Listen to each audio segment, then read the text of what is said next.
नमस्कार मित्रांनो, आजच्या व्हिडिओच्या माध्यमातून आपण पाहणार आहोत की ठाणे जिल्हा मध्यवर्ती सहकारी बँकेच्या अंतर्गत लिपिक पदासाठी आणि शिपाई पदासाठी भरती प्रक्रियेची जाहिरात आलेली आहे। त्या अंतर्गत लिपिक पदासाठी जो अभ्यासक्रम आहे त्यामध्ये बँकिंग एक टॉपिक आहे। त्या बँकिंग टॉपिक मध्ये आपल्याला किती चॅप्टर करणं गरजेचं आहे, त्यामध्ये उपचॅप्टर किती आहे, तर त्याचा आपल्याला अभ्यास कशा पद्धतीने करायचा आहे, त्यानंतर त्यावरचे प्रीवियस क्वेश्चन पेपर आपण पाहणार आहोत। मित्रांनो, व्हिडिओ नक्कीच शेवटपर्यंत पहा। जर अजूनपर्यंत तुम्ही जाहिरात पाहिली नसेल, त्यानंतर जर तुम्ही ऑनलाईन पद्धतीने फॉर्म कशा पद्धतीने भरावा याचा व्हिडिओ पाहिला नसेल, तुम्हाला डिस्क्रिप्शन बॉक्समध्ये लिंक दिली आहे, त्यावर तुम्ही क्लिक करून सविस्तर जाहिरात आणि ऑनलाईन पद्धतीने अचूकपणे कशा पद्धतीने फॉर्म भरणार याचा सुद्धा व्हिडिओ पाहू शकता। त्यानंतर अभ्यासक्रम काय असणार आहे त्या संदर्भाचा सुद्धा व्हिडिओ आहे, तो सुद्धा तुम्ही अभ्यासक्रम पाहू शकता। चला तर मग मित्रांनो, व्हिडिओला सुरुवात करूया। सर्वप्रथम मित्रांनो, आपण बँकिंग सब्जेक्ट मध्ये कोणकोणते टॉपिक आहेत ते आपण टॉपिक समजून घेऊया। या ठिकाणी पहिला जो टॉपिक आहे तो भारतीय व्यापारी बँका व्यवसाय या संदर्भाचा टॉपिक आहे। आता या ठिकाणी मित्रांनो, आपण उपचॅप्टर किती आहेत या टॉपिक मध्ये आपल्याला उपचॅप्टरचा किती अभ्यास करणं गरजेचं आहे। तर पहिला आहे की भारतीय वित्तीय व्यवस्थेची रचना कशा पद्धतीने असणार आहे याचा सुद्धा तुम्हाला अभ्यास करणं गरजेचं आहे। त्यानंतरचा टॉपिक आहे भारतीय व्यापारी बँक व्यवसायाची रचना आणि त्यांची उत्क्रांती, म्हणजे भारतीय व्यावसायिक बँकेची सुरुवात कशी झाली, त्यांची रचना काय आहे याचा सुद्धा तुम्हाला अभ्यास करायचा आहे। राष्ट्रीयकरण, जे काही नॅशनलाइज बँक आहे त्या 14 बँकेचं राष्ट्रीयकरण झालं, त्यानंतर 7 बँकेचं राष्ट्रीयकरण झालं, ते केव्हा झालं, त्या मागची कारणे काय आहेत याची सर्व माहिती तुम्हाला असणं गरजेचं आहे। त्यानंतर सार्वजनिक क्षेत्रातील बँका, त्यानंतर परकीय व्यापारी बँका, त्यानंतर अग्रक्रम क्षेत्र कर्ज पुरवठा करणाऱ्या बँका, या सर्व तुम्हाला टॉपिकचा अभ्यास करणं गरजेचं आहे। त्यानंतर मित्रांनो, व्यापारी बँकेची कार्य, त्यानंतर खाजगी क्षेत्रातील बँका, त्यानंतर अग्रगणी बँक योजना, त्यानंतर प्रादेशिक ग्रामीण बँका, या सर्व बँकाचा तुम्हाला अभ्यास करणं गरजेचं आहे। त्यानंतर मित्रांनो, सर्वात महत्वाचा चॅप्टर आहे आपल्यासाठी, आपल्याला सहकारी बँक व्यवसाय या चॅप्टरचा तुम्हाला अभ्यास करणं गरजेचं आहे। यामध्ये सहकारी बँका म्हणजे काय, व्याख्या, त्यानंतर या ठिकाणी अर्थ, त्यानंतर वैशिष्ट्ये याची काय असतात याचा तुम्हाला अभ्यास करायचा आहे। त्यानंतर सहकारी संस्थेचे प्रकार किती आहेत त्या प्रकारचा सुद्धा तुम्हाला अभ्यास करणं गरजेचं आहे।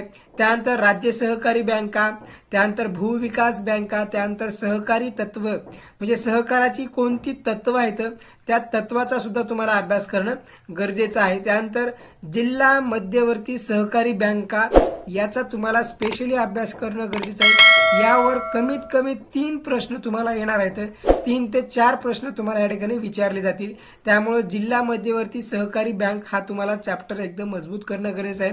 आपल्या युट्यूब चॅनलवर तसे व्हिडिओ अपलोड केले जाणार आहेत, प्रिव्हियस क्वेश्चन पेपरचं सुद्धा तुम्हाला अनालिसिस करून दिलं जाणार आहे, त्यामुळे चॅनलला सबस्क्राईब करून ठेवा। त्यानंतर मित्रांनो, नागरी सहकारी बँका याचा सुद्धा तुम्हाला अभ्यास करायचा आहे। नागरी सहकारी बँकेचे कार्य काय आहेत, जिल्हा मध्यवर्ती सहकारी बँकेचे काय कार्य आहे, त्यांची उद्दिष्टे काय आहेत, ते कशा पद्धतीने कार्य करतात याचा तुम्हाला अभ्यास करायचा आहे। त्यानंतर भारतीय रिझर्व्ह बँक, त्यांची स्थापना, त्यांचं राष्ट्रीयकरण कधी झालं, त्यानंतर आरबीआयची कार्य, चलनविषयक धोरणं काय आहेत, संघटन कशा पद्धतीने काम करते, त्यानंतर व्यवस्थापन त्यांचं कशा पद्धतीने चालते, या सर्व गोष्टीचा तुम्हाला भारतीय बँकामध्ये अभ्यास करणं गरजेचं आहे। त्यानंतर मित्रांनो, भारतीय भांडवल बाजार यामध्ये रचना काय आहे, त्यानंतर महाराष्ट्रातील औद्योगिक वित्त पुरवठा संस्था कोणत्या आहेत, सेबी असेल, वेगवेगळ्या ज्या काही वित्त पुरवठा संस्था आहेत, एचडीएफसी असेल, या सर्व गोष्टीचा तुम्हाला अभ्यास करणं गरजेचं आहे। त्यानंतर नाबार्डची तुम्हाला कधी स्थापना झाली, नाबार्ड कार्य काय करते, त्याची रचना काय याचा सुद्धा तुम्हाला अभ्यास करणं गरजेचं आहे। त्यानंतर विमा कंपन्या कोणत्या आहेत, त्या विमा कंपन्याचा तुम्हाला अभ्यास करणं गरजेचं आहे। गृहनिर्माण वित्त पुरवठा, त्यानंतर भारतातील रोखे बाजार याचा सुद्धा तुम्हाला सविस्तर अभ्यास करणं गरजेचं आहे। त्यानंतर मित्रांनो, औद्योगिक वित्त पुरवठा संस्था, त्यानंतर एक्झिम बँक, त्यानंतर म्युच्युअल फंड, यूटीआय, पद दर्जा ठरवणाऱ्या कोणत्या संस्था आहेत याचा सुद्धा तुम्हाला अभ्यास करणं गरजेचं आहे। त्यानंतर सिक्युरिटी बोर्ड म्हणजे सेबीचा सुद्धा तुम्हाला अभ्यास करणं गरजेचं आहे। त्यानंतर मित्रांनो, सर्वात महत्वाचं भारताची जी काही चलन व्यवस्था आहे त्या चलन व्यवस्थेचा सुद्धा तुम्हाला अभ्यास करणं गरजेचं आहे। भारताची चलन व्यवस्था, भारतीय चलन, नाणी, नोटा, चलन कधीपासून सुरुवात झाली, नोटा कधीपासून सुरुवात झाल्या, त्यानंतर नाणी कधीपासून सुरुवात झालीत, त्यांची कारखाने कुठे आहेत, या सर्व गोष्टीचा तुम्हाला बारीक सारीकचा अभ्यास करणं गरजेचं आहे। त्यानंतर चलन पुरवठा मोजण्याच्या ज्या काही पद्धती आहेत, M1, M2, M3 जी काही पद्धती आहेत त्या पद्धतीचा तुम्हाला अभ्यास करायचा आहे। त्यानंतर चलन पुरवठा कशा अशा प्रकारे मित्रांनो तुम्हाला बँकिंगचा अभ्यास करत असताना किंवा लिपिक पदासाठी जर तुम्ही तयारी करत असाल तर तुम्हाला हे सर्व महत्वपूर्ण चॅप्टर कव्हर करणं गरजेचं आहे। बँकिंग या चॅप्टरवर जे प्रश्न येणार आहेत ते प्रश्न तुम्हाला कव्हर केले जातील। आता मित्रांनो या ठिकाणी आपण पाहणार आहोत की जे काही प्रिव्हियस क्वेश्चन पेपर होते त्यामध्ये बँकिंग या चॅप्टरवर तुम्हाला कोणकोणते प्रश्न विचारले होते त्याची प्रश्नाचा आपण अनालिसिस या ठिकाणी करणार आहोत। मित्रांनो अजूनपर्यंत जर तुम्ही आमच्या चॅनलला सबस्क्राईब केलं तर चॅनलला सबस्क्राईब करून ठेवा, असेच तुम्हाला या ठिकाणी अपडेट येत राहतील। आता मित्रांनो या ठिकाणी आपण पहिला प्रश्न समजून घेऊया। भारतातील ग्रामीण भागातील अल्पकालीन सहकारी बँक रचना कशा प्रकारे असते? तर याचे 4 पर्याय दिले आहेत। संघात्मक असते, एकात्मक असते, अर्धसंघात्मक असते की अर्ध एकात्मक असते। तर याचं योग्य उत्तर आहे मित्रांनो संघात्मक असते। भारतातील ग्रामीण भागातील जी काही अल्पकालीन सहकारी बँकची रचना आहे ती संघात्मक असते। त्यानंतरचा प्रश्न आहे मित्रांनो, भारतात कोणत्या प्रकारच्या सहकारी संस्थेची स्थापना करण्यात आलेली आहे? प्रकार विचारला आहे, सहकारी संस्थेची स्थापना कोणत्या प्रकारची आहे? रायफेजन पद्धतीने आहे किंवा रायफेजन तसेच शुल्ज आहे, त्यानंतर शुल्ज आहे किंवा यापैकी नाही? तर याचं योग्य उत्तर मित्रांनो रायफेजन पद्धतीनं भारतामध्ये सहकारी संस्थेची स्थापना करण्यात आली। तुम्ही वरच्या चॅप्टर जर कव्हर केले तर तुम्हाला यामध्ये प्रश्न त्यामुळे तुम्ही मित्रांनो अभ्यास करत असताना मी तुम्हाला जे चॅप्टर सांगितले त्या चॅप्टरनुसार तुम्ही अभ्यास करा। आपल्या चॅनलवर सुद्धा प्रिव्हियस क्वेश्चन पेपर अपलोड केले जाते, त्यामुळे चॅनलला सबस्क्राईब करून ठेवा। त्यानंतर तिसरा प्रश्न विचारला होता मित्रांनो, भारतातील पहिल्या सहकारी पतसंस्था कायदा 100 वर्ष केव्हा पूर्ण झाले? अशा प्रकारचा प्रश्न विचारला होता। तर याचं पर्याय दिले 4, 15 सप्टेंबर 2004, 25 मार्च 2004, 15 सप्टेंबर 2005, त्यानंतर 25 मार्च 2005। तर याचं योग्य उत्तर आहे मित्रांनो 25 मार्च 2004 ला भारतीय सहकारी पतसंस्था कायदा 100 वर्ष पूर्ण झाले। म्हणजे भारतीय पतसंस्था जो काही कायदा आहे 1904 ला अस्तित्वात आला होता। कधी कायद्याला मान्यता मिळाली म्हणजे 1904 ला कायदा स्थापन झाला, तर यासाठी 100 वर्ष 2004 ला पूर्ण झालेत। अशा प्रकारे तुम्हाला या ठिकाणी प्रश्न विचारला होता। त्यामुळे मित्रांनो प्रिव्हियस क्वेश्चन पेपरचं सुद्धा तुम्ही अनालिसिस करून घ्या, येणाऱ्या परीक्षेमध्ये तुम्हाला ते महत्त्वपूर्ण ठरणार आहे। त्यानंतरचा प्रश्न विचारला होता, स्वातंत्र्यपूर्वीच्या कोणत्या कालावधीला सहकारी चळवळीच्या पुनर्विकासाचा काळ म्हणून ओळखला जातो? स्वातंत्र्यपूर्वीच्या कोणत्या कालावधीला सहकारी चळवळीचा पुनर्विकासाचा काळ विचारलेला आहे? म्हणजे सहकारी चळवळीचा पुनर्विकास म्हणजे सहकारी चळवळ जास्त प्रमाणात ऍक्टिव्ह पद्धतीने राहिली किंवा त्या ठिकाणी पुनर्विकास झाला, तर तो काळ आहे मित्रांनो चौथं उत्तर योग्य बरोबर आहे। 1939 ते 1946 या कालावधीला सहकारी चळवळीचा पुनर्विकासाचा काळ म्हटलं जातं। 1939 ते 1946 सहकार अपयशी ठरला आहे पण सहकारी यशस्वी झालाच पाहिजे असा निष्कर्ष कोणी मांडला आहे किंवा कोणी काढला आहे? म्हणजे सहकार अपयशी ठरला आहे पण सहकारी यशस्वी झालाच पाहिजे असा निष्कर्ष कोणी काढला आहे? तर याचं योग्य उत्तर मित्रांनो ND गोरवाल समितीने अशा प्रकारचा निष्कर्ष काढला आहे। या 3 सुद्धा समित्या सहकार संदर्भाच्या सर्वात महत्वाच्या आहेत। या तिन्ही समितीचा तुम्हाला अभ्यास करणं गरजेचं आहे। त्यानंतर ND गोरवाल समिती याचा सविस्तर तुम्हाला अभ्यास करणं गरजेचं आहे। यामध्ये स्थापना कधी झाली, त्यांनी शिफारसी कोणत्या मांडल्यात याचा सुद्धा तुम्हाला अभ्यास करणं गरजेचं आहे। त्यानंतरचा मित्रांनो 5वा प्रश्न विचारला होता, भारतातील तसेच आशिया खंडातील पहिला सहकारी साखर कारखाना टिंबटिंब येथे टिंबटिंब यांच्या प्रेरणेने सुरुवात करण्यात आला। अशा प्रकारचा या ठिकाणी प्रश्न विचारलेला आहे। टिंबटिंब यांच्या प्रेरणेने सुरुवात करण्यात आलेला आहे। याचं उत्तर मित्रांनो या ठिकाणी 4 पर्याय दिले आहेत। या 4 पर्यायापैकी आपल्याला शोधायचं आहे। तर याचं योग्य उत्तर मित्रांनो चौथं आहे। या ठिकाणी आपण पाहू शकतो की पहिला सहकारी कारखाना 1949 ला प्रवरानगर या ठिकाणी म्हणजे अहमदनगर जिल्ह्यामध्ये प्रवरानगर या ठिकाणी विठ्ठलराव विखे पाटील यांच्या प्रेरणेने धनंजय गाडगीळ यांनी हा पहिला सहकारी साखर कारखाना आशिया खंडातला उभा केला आहे। यामध्ये किती प्रश्न आहेत पहा मित्रांनो। आशिया खंडातील पहिला साखर कारखाना 1949 ला सुरुवात झाला, तो ठिकाण कुठे झाला? प्रवरानगर येथे झाला। कोणाच्या प्रेरणेने झाला? तर विठ्ठलराव विखे पाटील यांच्या प्रेरणेने झाला। त्यानंतर कोणी सुरुवात केला? तर धनंजयराव गाडगीळ यांनी सुरुवात केला। अशा प्रकारे मित्रांनो 1 2 3 4 असे 4 प्रश्न तुमच्या या अशा प्रकारचा या ठिकाणी प्रश्न विचारला मित्रांनो। तुम्हाला प्रिव्हियस क्वेश्चन पेपरचा अनालिसिस करणं गरजेचं आहे। त्यानंतरचा मित्रांनो, सहकाराचा जनक टिंबटिंब असून सहकाराचे उगमस्थान टिंबटिंब आहे. तर या ठिकाणी योग्य उत्तर आपण पाहूया. या ठिकाणी 4 पर्याय दिले तर याचं योग्य उत्तर आहे मित्रांनो 4थ्या नंबरचं, रॉबर्ट ओवेन हे सहकाराचा जनक आहे. आणि सहकाराचे उगमस्थान कुठे आहे तर रॉसडेल हे सहकाराचे उगमस्थान आहे. सहकाराचा जनक कोण? रॉबर्ट ओवेन आणि सहकाराचे उगमस्थान रॉसडेल आहे. त्यानंतर मित्रांनो 7वा प्रश्न विचारला होता, महाराष्ट्रात मार्च 2010 अखेर टिंबटिंब इतक्या मध्यवर्ती सहकारी बँका होत्या. तर एकूण 31 मध्यवर्ती सहकारी बँका होत्या. अशा प्रकारचा प्रश्न सुद्धा विचारला होता किंवा विचारला जाऊ शकते. हे महत्वपूर्ण प्रश्न आहेत. त्यानंतर मित्रांनो 8वा प्रश्न आहे, अयोग्य विधान निवडा. नागरी सहकारी बँक म्हणजे काय?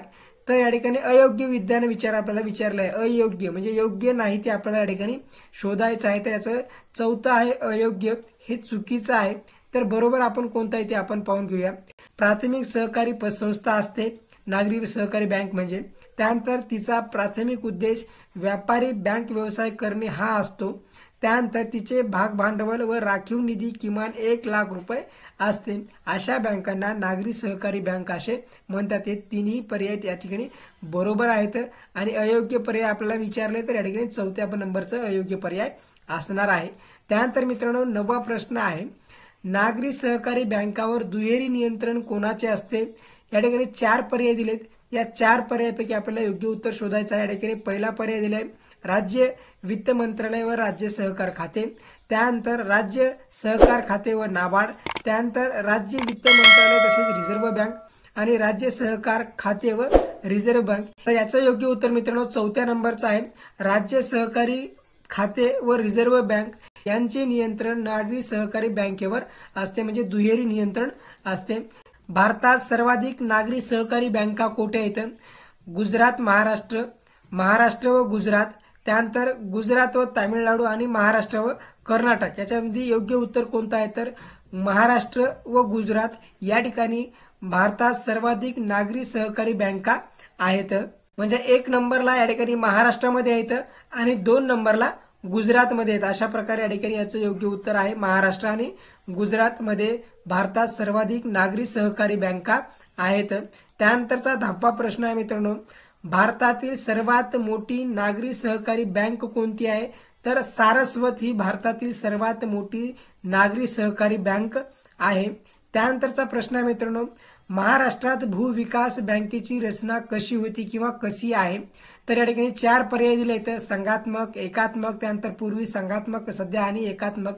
त्यानंतर याचं योग्य उत्तर आहे मित्रांनो 4थ्या नंबरचं, पूर्वी एकात्मक होती आता संघात्मक आहे. म्हणजे महाराष्ट्रात भूविकास बँकेची रचना होती आणि आता संघात्मक पद्धतीनं आहे.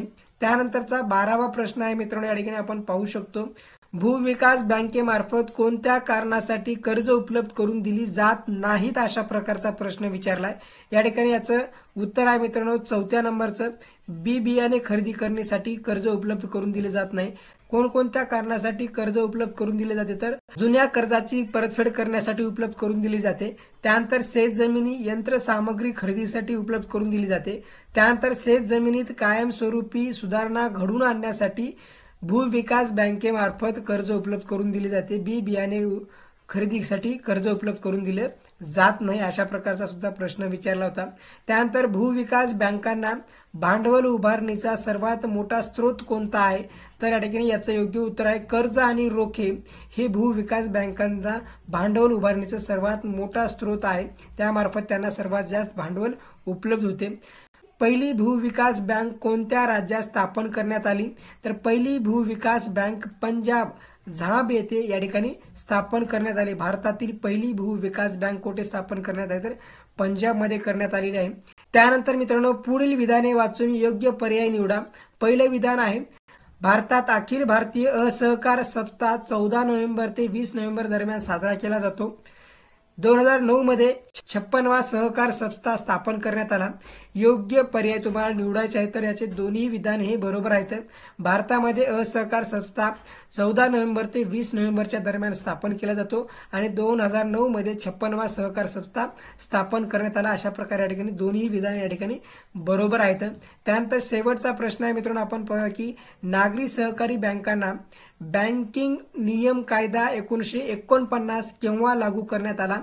1966 ला लागू करण्यात आलेला आहे। नागरी सहकारी बँकांना बँकिंग नियमन कायदा 1949 चा आहे, तो 1966 ला नागरी सहकारी बँकांना लागू करण्यात आलेला आहे। मित्रांनो, अशा प्रकारे आपण ठाणे जिल्हा मध्यवर्ती सहकारी बँकेच्या अंतर्गत जे लिपिक पदासाठी बँकिंगचा जो चॅप्टर होता त्यामधले आपण कोणकोणते उपचॅप्टरचा अभ्यास करणार आहेत, त्यानंतर प्रिव्हियस क्वेश्चन पेपर कोणते विचारले होते याचा अनालिसिस केले आहेत। मित्रांनो, येत्या काळामध्ये सुद्धा आपण बँकिंगच्या संदर्भाचे जे काही चॅप्टर असतील किंवा इतर चॅप्टर असतील ते प्रिव्हियस क्वेश्चन पेपरचा अनालिसिस आपल्या चॅनलच्या माध्यमातून करणार आहोत। त्यामुळे चॅनलला सबस्क्राईब करून ठेवा। व्हिडिओ आवडला असेल जास्तीत जास्त मित्रांना शेअर करा। धन्यवाद मित्रांनो, थँक्यू। जय हिंद, जय महाराष्ट्र।